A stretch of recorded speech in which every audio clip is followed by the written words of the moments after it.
आप देख रहे हैं WLBS न्यूज। चैनल को सब्सक्राइब करना और बेल आइकन को प्रेस करना ना भूले।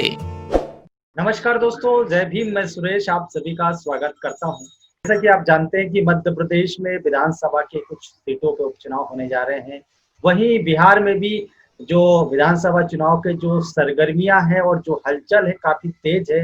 वहां पर बहुत बड़ा राजनीतिक घमासान हो रहा है इस समय।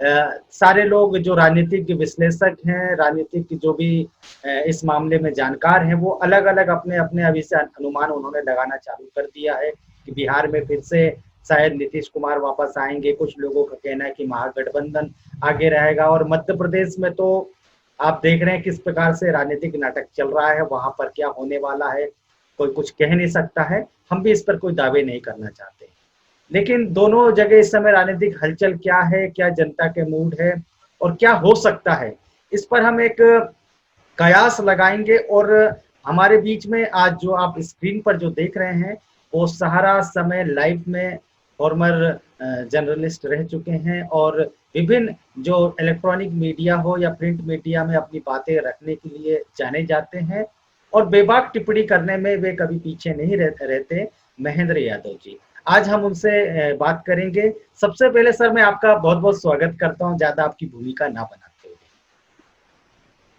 जी नमस्कार, शुक्रिया जी। जी जी।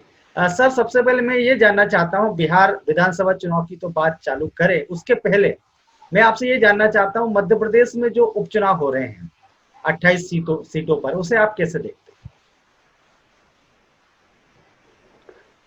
देखिए सुरेश जी, मध्य प्रदेश के जो उपचुनाव हैं वो तकरीबन उतने ही इम्पोर्टेंट हैं जितने कि जो आम चुनाव होते हैं, विधानसभा चुनाव होते हैं।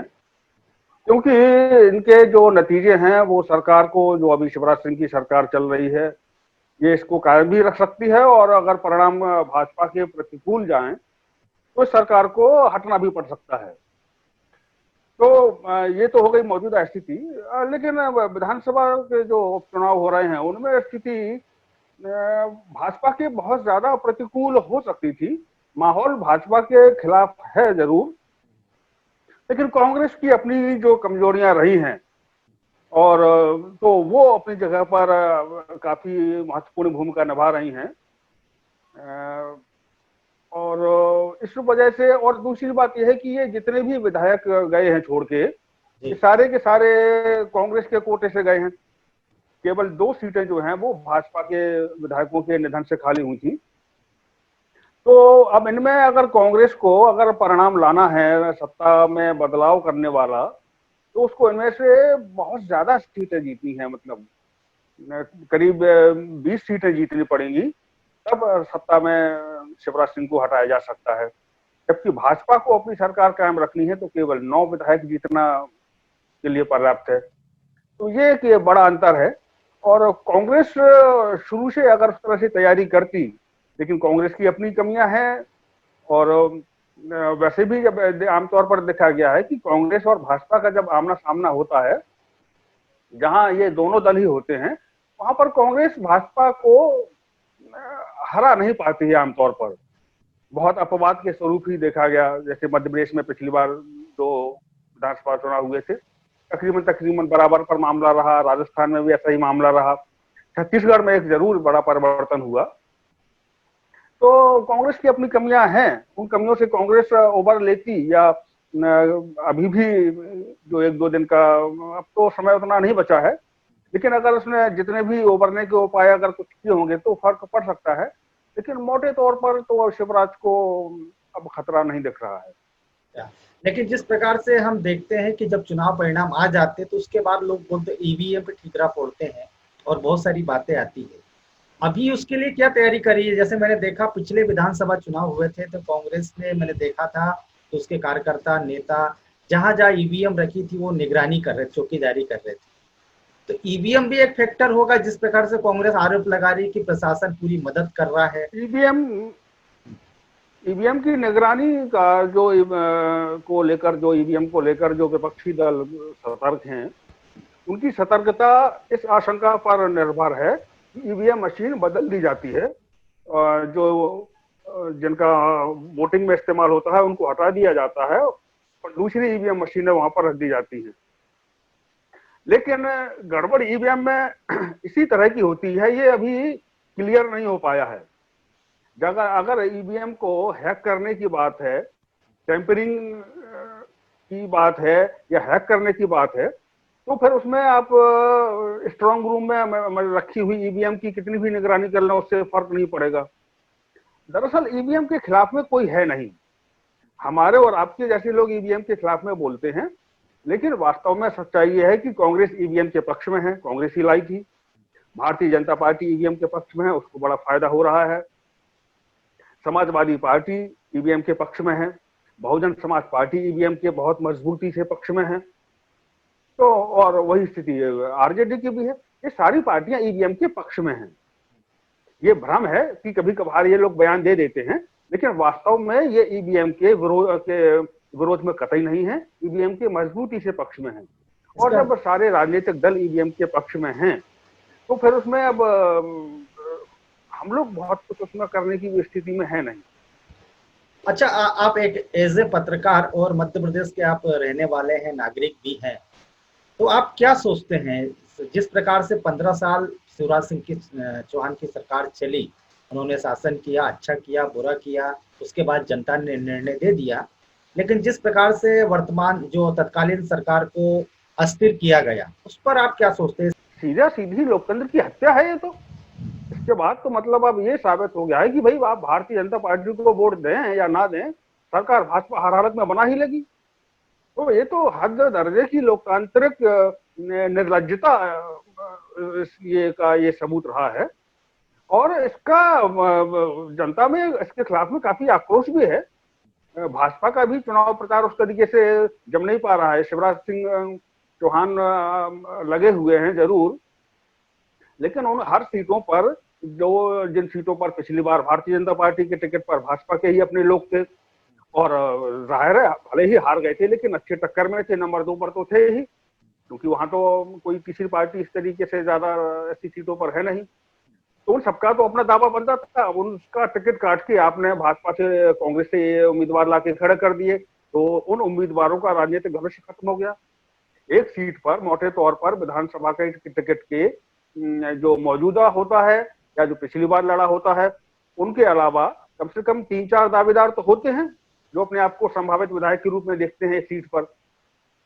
तो उन सबको तो अपना फ्यूचर खत्म होता दिखाई देने लगा है। तो सारे लोग भाजपा को अंदरूनी तौर पर हराने के लिए तैयार थे, और तमाम जगह पर लोगों ने अपने तरीके से प्रयास किए भी हैं। कांग्रेस उसको किस तरीके से फायदा ले पाती है, ये देखने की बात है। हाँ सर, इस पर बात तो बहुत लंबी हो सकती है, लेकिन हमें बिहार विधानसभा चुनाव की बात करना है। और जैसा कि आपने बताया, दोनों चुनाव महत्वपूर्ण है, दोनों कम नहीं है, काफी महत्वपूर्ण है लोकतंत्र के मायने से, और आम जनता अपने मताधिकार का अच्छे से प्रयोग करे उसके लिए काफी महत्वपूर्ण है।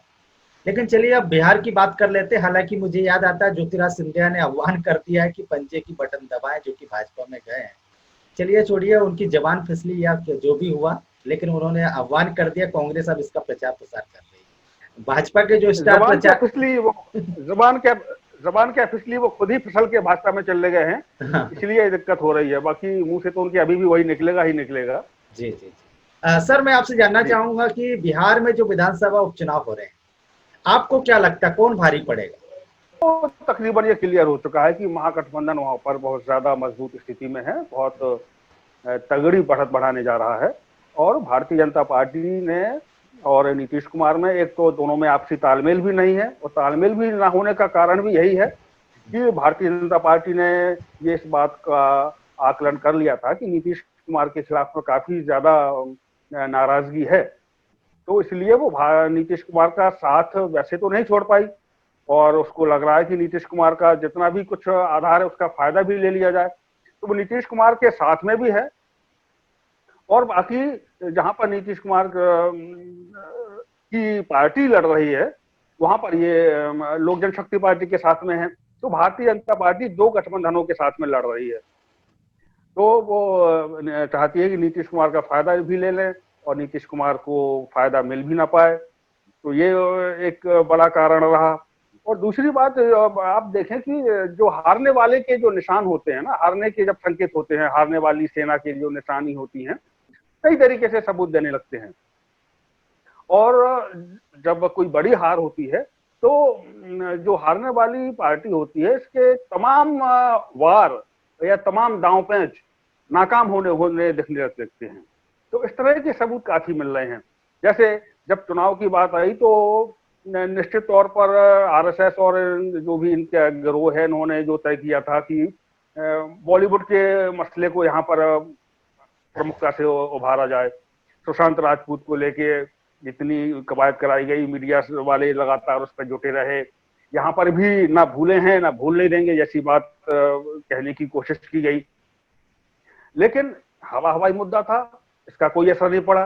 तो फिर भाजपा को वो मुद्दा भी छोड़ देना पड़ा। फिर थोड़ा बहुत इनके कुछ छोट भाई नेताओं ने राष्ट्रवाद और पाकिस्तान और इस तरह की ये बातें करने की कोशिश की, उसका कहीं कोई असर नहीं पड़ा, वो बातें भी इनको छोड़ देनी पड़ी। फिर जो तेजस्वी ने जो सरकारी नौकरियों वाला वादा किया था, इसको इन्होंने बहुत हल्के में निभाया, यानी नीतीश कुमार ने भी और भाजपा के नेताओं ने भी इसका मजाक उड़ाया और कहा कि कहाँ से पैसे लाओगे, ये करो, ये तो हवा, ये कोई इसमें दम नहीं है। लेकिन ये इनके कहने पर जनता विश्वास करती नहीं दिखी, तो इनको खुद भी फिर 19 लाख नौकरियों का वादा करना पड़ा, दावा करना पड़ा। यह भी नाकामी रही।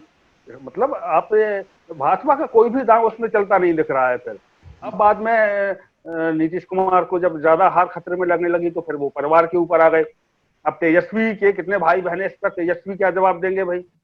ये बात किसी से उसके बच्चे ज्यादा हैं, ये तो अपने आप में, जब लालू जी के इतने ही बच्चे थे तकरीबन, एक आध बच्चा मुख्यमंत्री बनने के बाद उनके परिवार में हुआ था, लेकिन जब मुख्यमंत्री बने थे तब और नीतीश कुमार अच्छे खासे दोस्त थे, तब भी वो कहा जा सकता था कि हमें इनका परिवार बहुत बड़ा है।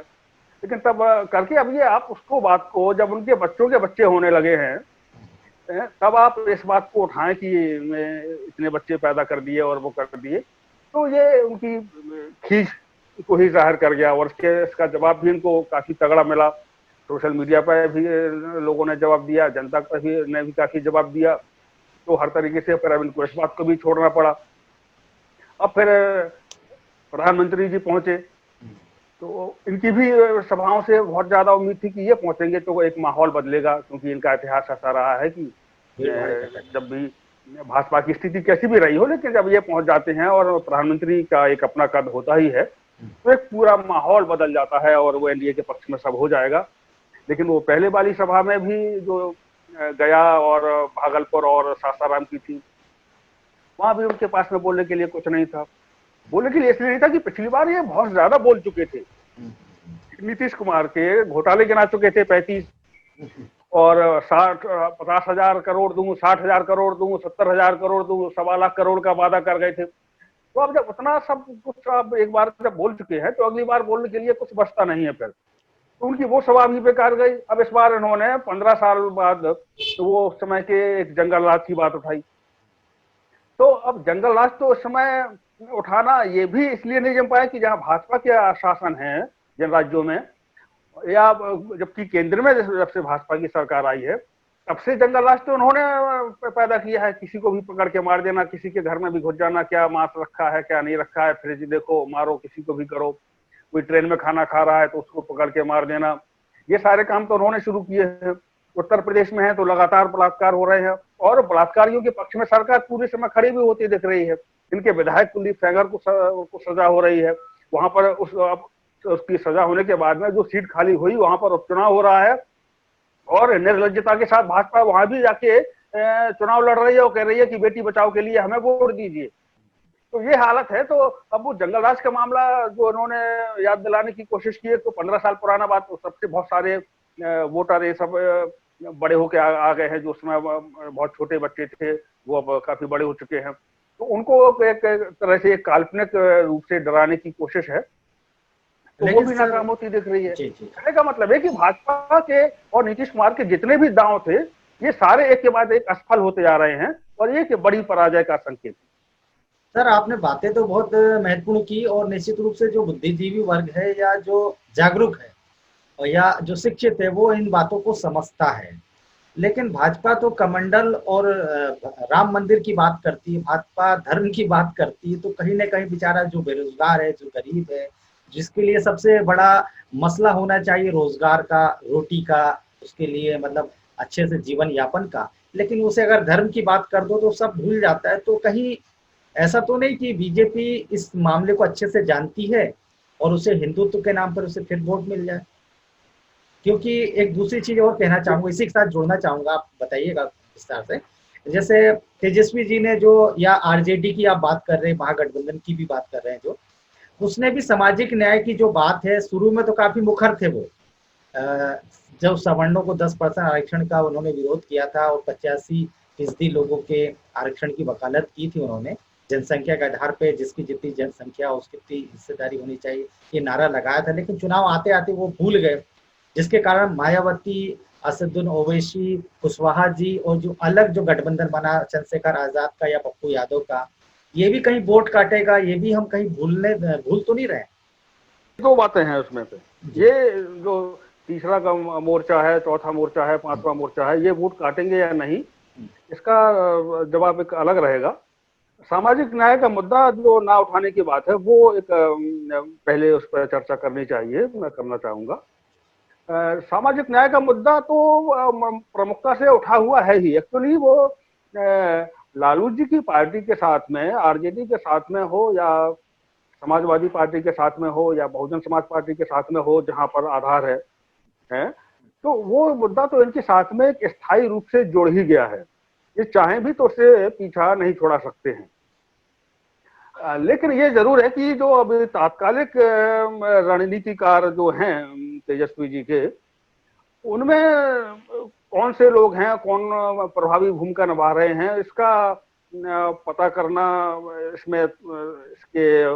बारे में कोई फैसला या कोई धारणा बनाने में मदद कर सकता है। लेकिन हाँ, उतने प्रमुखता से ये नहीं रख रहे हैं। इसका रणनीतिक कारण तो ये समझ में आ सकता है कि इस समय वो इस तरह का, क्योंकि इन्होंने विकास के मुद्दों पर, मजदूरी के मुद्दों पर, कोरोना, कोविड और इसमें जो लापरवाही हुई और जो नौकरियों की बदहाली है, शिक्षा की बदहाली है, इन सारे मामलों पर जो नीतीश कुमार और भारतीय जनता पार्टी को इतनी बुरी तरह से घेर लिया है कि अब उनको लगता है कि अब कोई और मुद्दा उठाएंगे, अगर जाति का मुद्दा उठा दिया या भाजपा जैसा धर्म का उठाने की कोशिश करती है, वैसा कुछ कर दें तो उससे कहीं ये जो पूरी इनकी शतरंज की बाजी जम गई है, इसमें कोई इनको बाधा ना पड़ जाए, ऐसा सोचना शायद तेजस्वी जी के कुछ सलाहकारों का हो सकता है। इसलिए अब ये इस समय अभी उस तरीके से बात नहीं उठाई है उन्होंने, जिस तरीके की पहचान इनकी रही है, जिस तरह की अपेक्षा रही है। बल्कि 5 साल का जो समय रहा है उसमें भी लगातार ये बातें, जब भी इस तरह के, चाहे 13 पॉइंट रोस्टर का मामला रहा हो, या CST एक्ट वाला मामला रहा हो, या फिर जो सवर्ण आरक्षण का मामला रहा हो, सबसे ज्यादा इन बातों में सामाजिक न्याय की ताकतों के साथ में कोई आके खड़ा हुआ है तो वो आरजेडी ही रही है। उसके बाद में तो फिर समाजवादी पार्टी भी समर्थन करती रही है और बहुजन समाज पार्टी भी करती रही है ये। लेकिन ये उन्होंने देख लिया कि यहाँ पर आंदोलन शुरू हो गया, जनता साथ में आने लगी है, उन्होंने तब इन लोगों ने अपना समर्थन घोषित कर दिया। लेकिन आरजेडी ज्यादा मजबूती के साथ शुरू से खड़ी रही है, तो उससे एक अपेक्षा थी। और अभी भी 2 चरणों का मतदान बाकी है, तो अभी भी अपेक्षा है कि सामाजिक न्याय के मुद्दों पर भी ये बताएंगे। 10 लाख नौकरियां देंगे, लेकिन ये कहीं ऐसा तो नहीं कि 10 लाख नौकरियों में से 6 लाख नौकरियां या 7 लाख नौकरियां केवल सवर्णों को ही मिल जाएं। ये बात क्लियर कर उनको करना चाहिए कि इसको आरक्षण से कैसे बचाएंगे, और उसमें आरक्षण को कैसे बचाएंगे, आरक्षित वर्गों को उनको हिस्सा कैसे दिलाना सुनिश्चित करेंगे, ये इनको बताना चाहिए, ऐसी मेरी जरूर अपेक्षा है। और इस तरह की मांग और भी जो सामाजिक न्याय के जो मुद्दे उठाते रहे हैं उनकी तरफ से भी उठने लगी है। मुझे लगता है जल्द से जल्द इनको उस पर बोलना पड़ेगा और शायद बोलेंगे। सर, मैंने एक क्वेश्चन और किया था जो पहले जोड़ दिया था कि बीजेपी धार्मिक जी उसका तो देखिए, वो बीजेपी जो करती है, इस बात का तो जवाब मैं पहले जो दिया था उसमें उसका उत्तर आपको मिल जाएगा कि भारतीय जनता पार्टी ने उस तरह की भी कोशिश की है, लेकिन इन चुनावों में वो मुद्दा नहीं बन पा रहा है ना। भारतीय जनता पार्टी के जितने भी दाव पेच हैं वो नाकाम हो रहे हैं। तो और इसमें जो इनका तो ये प्रमुख दाव पेंच रहा है हमेशा से। लेकिन इस बार ये बिल्कुल तूल पकड़ता दिख नहीं रहा है। जो मजदूरों की तकलीफें रही हैं, जो एजुकेशन सिस्टम जो 5-5, 6 साल में जो 3 साल की डिग्री मिलती है, जो नौकरियां जो केंद्र में इसी समय केंद्र की सरकार नौकरियों को खत्म करने के लिए और सरकारी कंपनियों को बेचने के लिए पूरी ताकत से जुटी है। उसी समय अब जब बिहार चुनाव हो रहे हैं, तो बिहार चुनाव में जब तेजस्वी सरकारी नौकरियां बढ़ाने की, नौकरियां देने की बात करेंगे, तो दोनों की तुलना भी हो जाएगी और हो रही है। तो इसलिए अब और किसी ध्यान मुद्दे की तरफ भारतीय जनता पार्टी के लिए ध्यान बटा पाना संभव नहीं है, और ये भाजपा की बहुत बड़ी नाकामी है और नुकसान का बड़ा कारण बनेगा कि वो अपने मनचाही पिच जो उनकी रही है धर्म की और सांप्रदायिक ध्रुवीकरण की, वो कामयाबी इनकी नहीं हो पा रही है। दूसरी बात जो आपने एक और पूछा था कि जो तीसरे मोर्चे चौथे मोर्चे बने हैं उपेंद्र कुशवाहा के, पप्पू यादव जी के, बाकी उनके वोट काटने की, देखिए गठबंधन के मामले में एक हमारे बहुत ज्यादा राजनीतिक शोध और विश्लेषण हुए नहीं है। एक बहुत शुरुआती एक समझ रही है जो तकरीबन जब जनता दल वगैरह का गठन हुआ था 1988-89 के आसपास में, तो उसी धारणा पर हम चलते आ रहे हैं कि जहां दो दल गठबंधन कर लेंगे तो दोनों के मतदाता एक साथ में हो जाएंगे और जीत मिल जाएगी। लेकिन तब से हालात बहुत ज्यादा बदले हैं और 2014 के बाद से स्थिति में बहुत ज्यादा परिवर्तन आया है। अब ये तो हो जाता है कि अगर आप मेरी पसंदीदा पार्टी हैं तो मैं आपसे ये कहूं कि भाई ठीक है, हम आपको वोट दे देंगे, आप खड़े हो रहे हैं या आपकी पार्टी खड़ी हो रही है तो हम आपको वोट दे देंगे। लेकिन अगर आप खड़े नहीं हो रहे हैं, आपका गठबंधन है किसी से, आपकी कोई दूसरी पार्टी आपकी जगह पर लड़ रही है, तो फिर हम उसको वोट देंगे या नहीं देंगे, पर वो हम आपके कहने से तय नहीं करेंगे। तो गठबंधन के 2014 के बाद से गठबंधन करना नुकसानदायक भी होने लगा है। आप देखें कर्नाटक में जेडीएस और कांग्रेस अलग अलग चुनाव लड़े थे विधानसभा चुनावों में, और उन्होंने भारतीय जनता पार्टी को सत्ता में आने से रोक दिया था, उस समय रोक दिया था। बाद में दल बदल हुए वो अलग बात हुआ। लेकिन जब दोनों दल विधानसभा लोकसभा के चुनाव मिलकर लड़े तो उनका सफाया हो गया, क्योंकि वोट ट्रांसफर करने के लिए उस मतदाता कहता है कि भाई हम आपके कहने से हम वोट ट्रांसफर नहीं करेंगे, और तो वो कंडीशन किया है। बिहार में भी देखिए पिछली बार का जो गठबंधन था, महागठबंधन लोकसभा चुनाव के समय, वो तो बहुत ज्यादा ताकतवर था, बहुत उसका व्यापक फलक था तमाम तरह की जाति से, और उसका कैंडिडेट नहीं होता है तो मोटे तौर पर मान लीजिए कि वो सब फिर भाजपा को वोट देना चाहते हैं। भाजपा तमाम मतदाताओं की पहली पसंद नहीं, दूसरी पसंद है, ये भाजपा का सबसे बड़ा फायदा है। तो ऐसी स्थिति में अगर जब ये उपेंद्र कुशवाहा का गठबंधन, पप्पू यादव का गठबंधन, ओवैसी का उनका ये अलग लड़ रहे हैं, तो इसका भाजपा को जो फायदा होता अगर ये साथ में रहते तो भाजपा को फायदा हो सकता था। अलग अलग लड़ रहे हैं तो इनको अपनी ताकत आंकने का भी मौका मिलेगा, तो इनकी राजनीति के लिए भी बेहतर है। और दूसरा, इससे वोट बटेगा नहीं, वोट कटेगा तो भाजपा का वोट कटेगा।